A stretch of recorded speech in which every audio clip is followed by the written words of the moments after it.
សាឡាមអាឡៃគុំវ៉ារ៉ាហ្មាតុលឡោះបងប្អូនទាំងអស់គ្នាថ្ងៃនេះខ្ញុំមកបន្តទៀតតាក់ទងជាមួយនឹងថាតើអ្នកដែលមិនមែនកាន់សាសនាអ៊ីស្លាមនៅក្នុងសាសនាអ៊ីស្លាមរបស់យើងនិយាយបែបណាចំពោះពួកគាត់ថាតើអនុញ្ញាតឲ្យគាត់ចូលទៅក្នុងមស្ជីដដែរឬទេហើយនឹងយើងនឹងនិយាយគ្នាអំពីតាក់ទងថាតើអត្ថប្រយោជន៍បែបណាប្រសិនបើយើងអនុញ្ញាតឲ្យពួកគាត់ចូលទៅក្នុងមស្ជីដ بسم الله الرحمن الرحيم អ្នកមិនមែនមូស្លីមអាចចូលពិធីអ៊ីស្លាមបានលើកលែងតែមស្ជីដអលហារ៉ម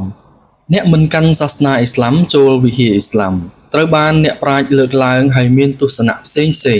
ចូលស្វែងយល់អំពីរឿងរ៉ាវនេះឲ្យបានលម្អិតជាមួយនឹងឯកសារយោងកូរ៉ានហាឌីសនិងទស្សនៈរបស់អ្នកប្រាជ្ញគោលការណ៍ទូទៅនៅក្នុងគម្ពីរកូរ៉ាននិងសុនណាមិនមានអាយ៉ាតកូរ៉ានណាមួយនៅក្នុងគម្ពីរកូរ៉ានដែលហាមប្រាមយ៉ាងជាក់លាក់ចំពោះអ្នកដែលមិនមែនជាមូស្លីមបុរសឬស្ត្រីពីការចូលវិហារអ៊ីស្លាមលើកលែងតែករណីជាក់លាក់គម្ពីរកូរ៉ានសូរ៉ាអតតោបាអាយ៉ាតទី28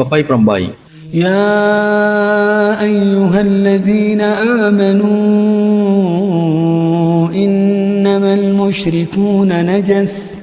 فلا يقربوا المسجد الحرام بعد عامهم هذا وإن خفتم عيلة فسوف يغنيكم الله من فضله إن شاء إن الله عليم حكيم អោបណ្ដាអ្នកដែលមានជំនឿការពិតពួកមូស្លីគីនគឺគ្មានភាពច្រាស់ស្អាតទេហេតុនេះចូលកុំឲ្យពួកគេទៅជិតមស្ជីដអលហារ៉មបន្ទាប់ពីឆ្នាំនេះឆ្នាំទី9ហិជ្រ៉ះប្រសិនបើពួកអ្នកបារម្ភខ្លាចក្រអល់ឡោះនឹងឲ្យពួកអ្នកមានបានវិញដោយក្តីសប្បុរសរបស់ទ្រង់ប្រសិនបើទ្រង់មានចេតនា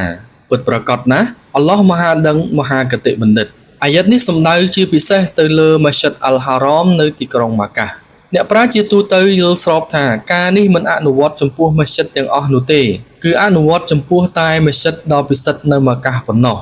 ផុសតាងហាឌីស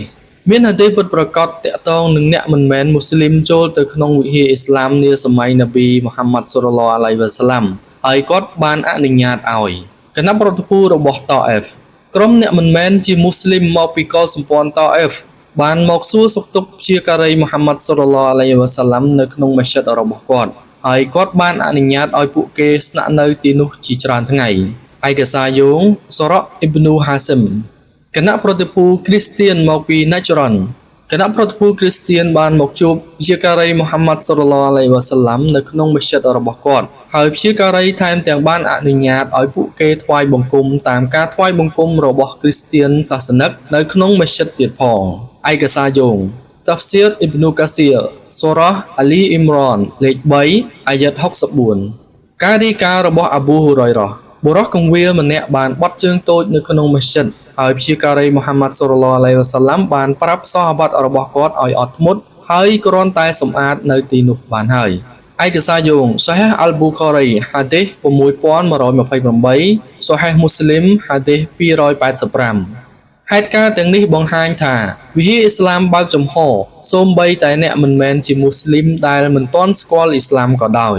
ការយល់ឃើញរបស់អ្នកប្រាជ្ញអ៊ីម៉ាមហាណាហ្វីអ៊ីម៉ាមម៉ាលីគីអ៊ីម៉ាមសាហ្វីអ៊ីអនុញ្ញាតឲ្យអ្នកមិនកាន់សាសនាអ៊ីស្លាមចូលវិហារអ៊ីស្លាមដោយមានលក្ខខណ្ឌ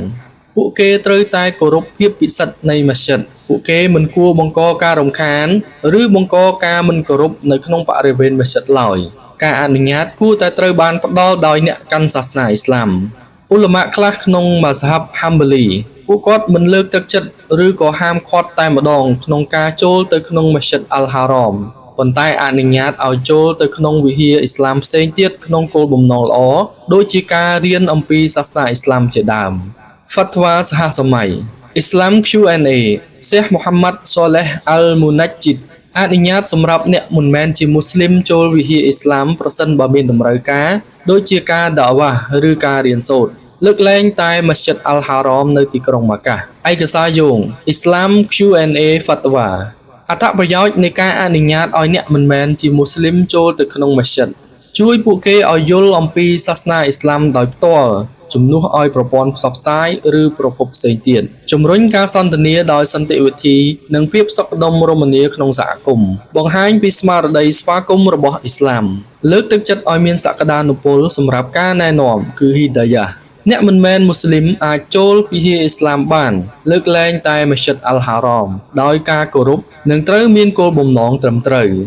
ការនេះត្រូវបានគាំទ្រដោយសុណាហ៍របស់ជាការីមូហាម៉ាត់សុលឡាឡោះអាឡៃវ៉ាសាឡាំនិងភាគច្រើននៃអ្នកប្រាជ្ញអ៊ីស្លាមហើយអាចជាវិធីដ៏មានប្រសិទ្ធភាពក្នុងការបង្ហាញពីអ៊ីស្លាមជាពិសេសនៅពេលដែលត្រូវបានប្រព្រឹត្តដោយសប្បុរសនិងបង្ហាញពីភាពស្រស់ស្អាតនៃសាសនាអ៊ីស្លាម